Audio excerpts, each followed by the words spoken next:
নমস্কার বন্ধু, Malay Mukhopadhyay, confederation of state government employees. পাশে যিনি বসে আছেন আপনারা তো জানেন, মাননীয় ফিরদৌস সামিম। তিনি কর্মচারীদের স্বার্থ রক্ষার্থে যে নিরলস প্রচেষ্টা চালিয়ে যাচ্ছে, তাকে আমরা কিভাবে কর্নিশ জানাবো সেটা আমাদের জানা নেই। আপনারা জানেন যে এই 10 বছর পরবর্তী যে অর্ডারটা আমরা, এই যে অনিচ্ছুক যে সরকার, তাদের হাত থেকে বার করেছি এবং ডিএ ঢুকতে আরম্ভ করেছে। যেহেতু এটা 31 মার্চ পর্যন্ত, এটা ইয়ার এন্ডিং এপ্রিল মাস থেকে আপনারা তুলতে পারবেন। অনেকেই প্রশ্ন করছেন এটা কি 4 বছরের না 2 বছরের, সেটা আমরাও কিন্তু বুঝতে পারছি না। সরকার তঞ্চকতা তবুও করে যাচ্ছে, আমরা যথাসাধ্য চেষ্টা করছি।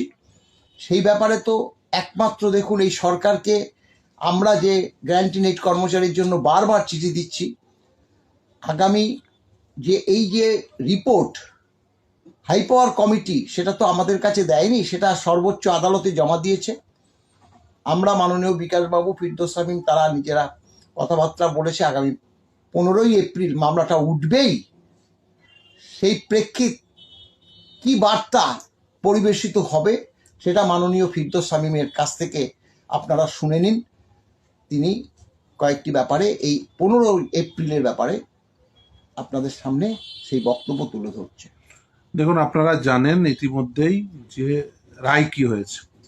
25% এরিয়ার ডিএ মিটিয়ে দিতে হবে ইমিডিয়েটলি, এবং কমিটি নির্ধারিত ফার্স্ট ইনস্টলমেন্ট সেটা মিটিয়ে দিতে হবে 31 তারিখের মধ্যে। এখন সরকার দেখবেন অনেকেই আপনারা ফোন করছেন, মলয়বাবুকেও অ্যাজ ওয়েল এজ আমাকে প্রচুর ফোন করছেন যে আমাদের সঠিক বোধহয় হিসাব হচ্ছে না। মলয়বাবু অলরেডি হিসাব নিয়ে এসছেন, তো মলয়বাবুর সঙ্গে দীর্ঘ কথাবার্তা হয়েছে। তাতে আমি যেটা বলেছি যে দেখুন, আপনি যে হিসাব করছেন বা কর্মচারীদের যা দেওয়া হচ্ছে হিসাব করে, সেটা অনুযায়ী তো হবে না, হবে আদালতের নির্দেশ মোতাবেক। তার কারণ আদালত যেটা বলেছে সেই রায় মানা হয়েছে কি হয়নি সেটা জানা বোঝার জন্যই আদালত বলেছে আদালতে রিপোর্ট ফাইল করতে। ফলে আদালতের সামনে যখন রিপোর্ট ফাইল হবে, কাকে কতটা দিয়েছেন, আমি দিয়েছি বললেই তো আর পার পেয়ে যাবেন না যে হ্যাঁ আমি দিয়ে দিয়েছি মিথ্যা করে, কারণ আমাদের কাছে সবটাই হিসাব আছে। কিছুক্ষণ আগে আমি উদাহরণ দিই তাহলে পরিষ্কার হয়ে যায়। কিছুক্ষণ আগে একজন চিকিৎসক ফোন করলেন, ডাক্তারবাবু, তা তিনি একটি অ্যামাউন্ট বললেন যে এটা নাকি হিসাব হয়েছে। সেটা হওয়া কখনোই সম্ভব না। তার কারণ ডক্টর বাবুদের ডি এর হিসেবটি হয় তাদের এনপিএ যোগ করে, কিন্তু যোগ করেনি, ফলে খুব ভুল হিসাব। আমি জাস্ট একটা উদাহরণ দিলাম। মলয়বাবু এরকম মানে ইচ অ্যান্ড এভরি স্টেজ ধরে ধরে হিসাব করে নিয়ে আসছেন। আমাদের কাছে সব হিসাবটাই আছে, পেজেও দিয়ে দিয়েছেন। এবং হ্যাঁ, মলয়বাবু পেজেও দিয়েছেন বলছেন। তো যাই হোক, আমাদের কাছে সব হিসেবটি আছে, কিন্তু এটা কখন প্লেসড হবে সেটা আদালতে প্লেসড হবে। আদালতে যখন ম্যাটারটি উঠবে তখন বোঝা যাবে যে তখনই অ্যাকচুয়ালি গভর্নমেন্ট কি বলতে চাইছেন, যে তারা কিভাবে দেবেন বা দেবেন না। দেবেন না বা দেননি, আদালতের রায় মানেননি বলেই তো আমরা কন্টেম্পট অ্যাপ্লিকেশন করেছিলাম, এবং আদালতে এই মুহূর্তে সেই কন্টেম্পট অ্যাপ্লিকেশনটি পেন্ডিং। আদালতের সামনে যেমন সরকারের মিসলিনিয়াস অ্যাপ্লিকেশন পেন্ডিং, সেরকম আমাদের কন্টেম্পট অ্যাপ্লিকেশনও পেন্ডিং। ফলে আদালতের রায়কে মান্যতা দেওয়ার জন্যই, যাতে মান্যতা পাই সেই জন্যই আমরা কন্টেম্পট অ্যাপ্লিকেশন করেছি। কারণ কন্টেম্পট হয়, কন্টেম্পনারের এগেনস্টে আদালত সেই কন্টেম্পট প্রসিডিংস ইনিশিয়েট করে, সেই জন্য কন্টেম্পট প্রসিডিংস ধরে নেওয়া হয়। কারণ একজন অ্যাপ্লিকেন্টের রোল এখানে মেয়ার ইনফরমেন্টের, অর্থাৎ তিনি তথ্যটিকে আদালতের সামনে উপস্থাপনা করেন, তারপরে আদালত কন্টেম্পনারকে কাছে জানতে চান, বুঝতে চান যে কেন তারা সেই রায় মোতাবেক তারা দেননি বা দিয়েছেন।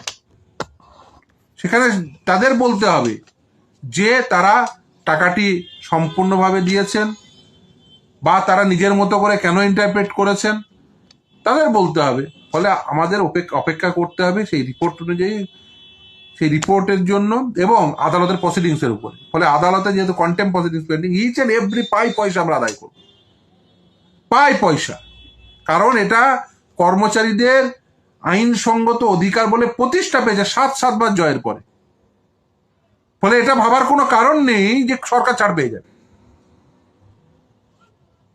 যার যতটা প্রাপ্য, যদি মনে করেন যে সরকার, যে আমি ভুল হিসাব করে দিলাম, যার প্রাপ্য 8 লাখ তাকে 4 লাখ বা 3 লাখ ধরিয়ে দিলাম, যার প্রাপ্য 6 লাখ তাকে 2 লাখ হিসাব করিয়ে দিলাম বা হিসাব করে দিলাম, তার সেটাই মান্যতা পেয়ে যাবে, এটা ভাবার কোনো কারণ নেই। আপনারা যারা এটা দেখছেন তারা নির্দিষ্টভাবে সমস্ত নথিবদ্ধ করুন। পরবর্তী প্রসিডিংস কি হওয়া উচিত নিশ্চিতভাবে জানিয়ে আদালতের সামনে রিপোর্ট দাখিল করতে দিন। কন্টেম্প প্রসিডিংস পেন্ডিং 25% এরিয়ার দিয়ে ইমিডিয়েট মিটিয়ে দিতে বলতে আপনি আদালতের রায়ের পরে নিজের মতো করে ইন্টারপ্রিট করতে পারেন না, একদম পারেন না। ফলে সরকার যেটা করছে সেটাই একেবারে মান্যতা পেয়ে গেছে, এটা ভাবার কোনো প্রকার কারণ নেই। না, মান্যতা পায়নি।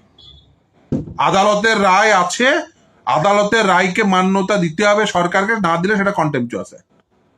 ফলে খুব পরিষ্কার, আদালতের রায় মোতাবেকই দিতে হবে। রিপোর্ট দাখিল করবেন, আমাদের কন্টেম্প প্রসিডিংস পেন্ডিং, আপনাদের সরকারের MA পেন্ডিং।